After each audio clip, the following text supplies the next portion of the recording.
நம்ம எதனால நம்ம வந்து பிழைப்போம், வாழ்வோம், வெற்றி அடைவோம் அப்படின்னா, கர்த்தரை தேடுனா தான் பிழைப்பு. சபை கூடி வருதலை விட்டுவிடக் கூடாதுங்கிறாரு. தானியேலுக்கு விரோதமா சட்டமெல்லாம் இருந்தது. ஆனா கர்த்தரை அவன் வந்து தொடர்ந்து 3 நேரமும் கர்த்தரை தேடினான். எரேமியா தீர்க்கதரிசி சிறையிருப்புல இருக்கிறப்ப அங்க சிறையிருப்புல போனவங்களுக்கு எழுதின லெட்டரை வாசித்து பார்த்துட்டு, ஜெபத்தினால கர்த்தருடைய சமூகத்துல கர்த்தரை அவன் தேடினான் அப்படின்னு இருக்கு. அவர் 3 நாள் உபவாசம் இருந்தார், 21 நாள் உபவாசம் இருந்தார். சாப்பாட்டுக்கு இல்லைன்னு கிடையாது. தேசத்துல பெரிய அதிகாரியா இருக்கிறாரு. ஆனா ஜனங்கள் விடுதலை அடைய வேண்டும், மீண்டுமாக விடுதலை அடைந்து அவங்க எருசலேமுக்கு போக வேண்டும். இதை அறிந்து கொள்ளும்படியா ஜெபத்துல கர்த்தரை தேடுறார். அப்ப நம்ம வந்து வாழ்க்கையில நல்லா அடையணும்னா, நன்மை உண்டாகணும்னா ஜெபத்துல கர்த்தரை தேட வேண்டும், விசுவாசத்தோடு ஜெபிக்க வேண்டும். ஜெபம் பண்ணாம எந்த ஒரு நன்மையும் நடக்காது. ரெண்டாவது, விசுவாசத்துல தான் நம்ம வாழ வேண்டும்.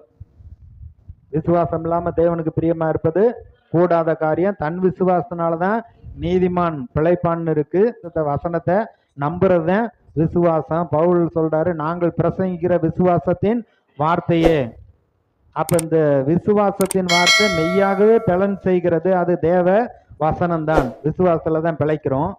அடுத்து, இந்த தேவ வார்த்தையை எந்த அளவுக்கு நம்ம அறிந்து இருக்கிறோமோ அந்த அளவுக்கு நமக்குள்ள பலன் உண்டாக்கும். வசனம் ஞானப்பால்னு சொல்லப்பட்டிருக்கு, அப்பம்னு சொல்லப்பட்டிருக்கு, பலமான ஆகாரம்னு சொல்லப்பட்டிருக்கு. இந்த வார்த்தைகளை கேட்டு அவைகளை கொண்டு உன் குடல்களை நிரப்புவாயாக.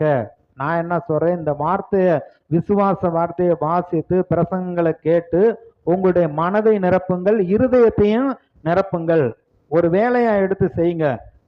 அவருடைய ஆவியானவர் தான் உயிர்ப்பிக்கிறாரு. எப்படின்னா வந்து இந்த வசனத்தை நம்ம கேட்கிறோம்ல, ஆவியானவர் எடுத்து பயன்படுத்த வேண்டும். ஆவியானவருடைய அந்த அபிஷேகத்துக்குள் ஆவியானவருங்கிறப்ப ஆவியானவர் தேற்றரவாளன். அவர் வந்து பரிசுத்த ஆவியினால் உங்களை முத்திரையிட்டு இருக்கிறார்.